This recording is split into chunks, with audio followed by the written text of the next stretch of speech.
We're going to show you how to enter multiple client monthly participation. So that would be right here on the eJazz homepage.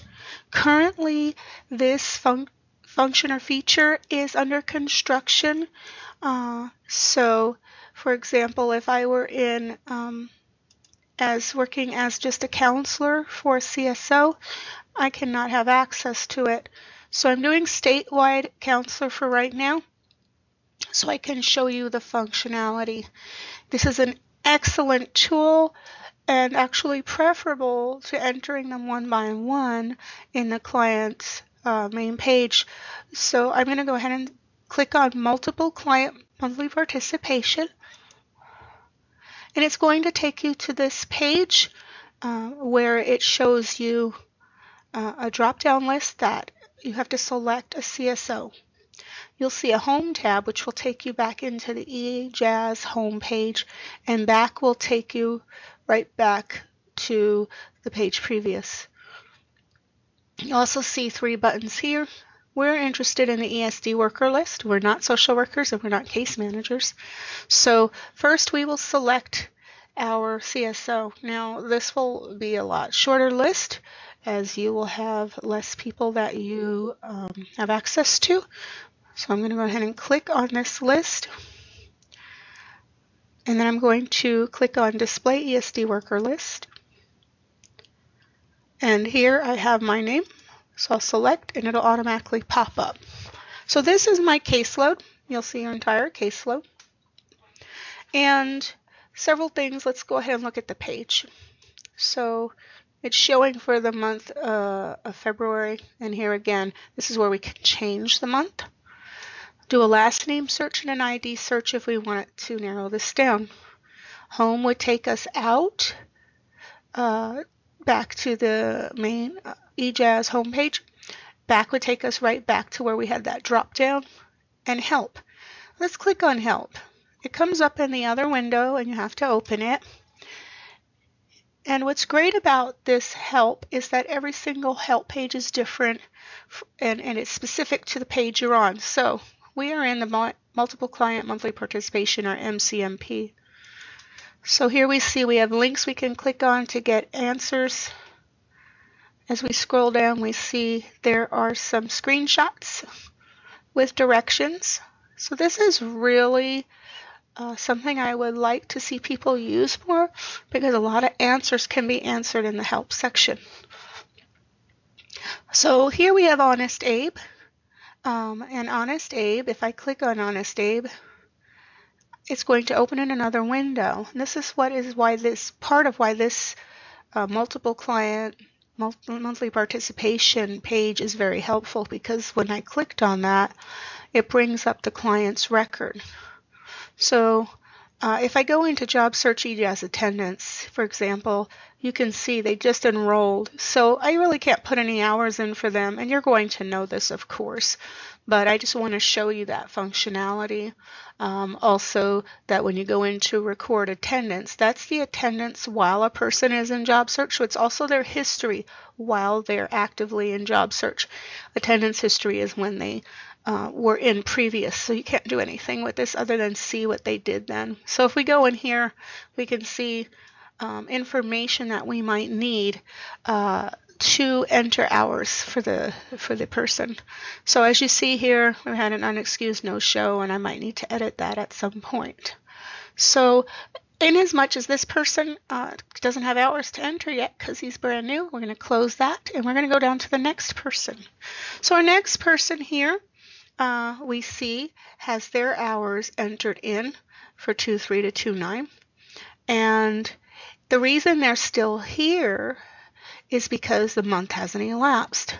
When we get down to the final entry at the end of the month, so that would be once we enter the 24th through the 28th hours and save it, this client will no longer be on this list.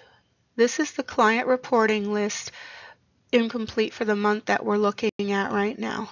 What will happen is once we update these hours at the end of the month, this client will not be on this page anymore. They will go right over to complete for the month. So right now we have nobody complete for the month of February because the month hasn't ended. Let's look at January and see what that looks like. So if we go into the report for January, these are all the actual hours for my clients for January, complete for the month. If I go into incomplete for January, I see I didn't miss anyone. This is super valuable for when we're doing those actual hours by the 10th of the following month and we're zeroing out. This helps us to keep track. I know before I used to print something out and then kind of cross off to make sure that I did it. Here you can see it in real time. So complete for the month. I'm going to go ahead and go back to February because we're going to have to enter some hours. So let's see. This person needs to have hours entered. So let's go ahead and update his. So before I do that, I want to kind of check his attendance out to make sure I get any excused or unexcused absences and things like that taken care of. So I'll go ahead and click on his name link and it's going to go in the other page and on the other screen, and here we go. And so I'm going to look at his job search attendance, record attendance. And let's see what we got. Okay, so the 7th and the 8th are in the time frame that we are going to be writing things down. And we see that on the 7th, he had an excused medical. And on the, and the 11th doesn't count because that's going to be on the job log after this one. So we have a 1 excused medical appointment or illness. So we'll keep that to our other monitors so we can look at that while we are putting in our hours. So go ahead and click on the asterisk to get more fields and see you can enter multiple job log participation hours here all at once. So if you wanted to do all 4 at one time or what have you, maybe the person didn't turn in their logs when they were supposed to weekly, so you have like 3 of them that you have to enter. You can enter them all at the same time and have their attendance open on the other monitor so that you can see what needs to be entered there and cross-check and get it done correctly. So we're going to go ahead and enter hours for our client for the 3rd through the 9th. So one thing I need to show you is if I wanted to enter this, excuse dates, it's going to say I'm going to have to enter a start and an end date. So go ahead and enter the end date through the 9th. And this client has 1 medical illness, but he did do his other hours. So we're going to give him 32 hours. He did his full-time participation there. And then we're going to go ahead and give him, when we click on the excused absences, we know that for the 7th, he was absent. So let's try that. Oh, look, it won't do anything. The reason why is because you have to click in the field, the date field first. See the cursor is bouncing. Now, if you put in, click on the 7th, it enters. And it was an illness, so it wasn't temporary employment excused reasons, so we're going to go ahead and put 8 hours for that. Let's go ahead and review real quick temporary employment excused reason. We see unverified and we see verified. To be verified means that the person has submitted to you the temporary employment verification form that has been signed by their employer. If you have that in hand, you can then say, okay, it's verified. If you do not, and they merely reported the hours on their job log, then it's unverified.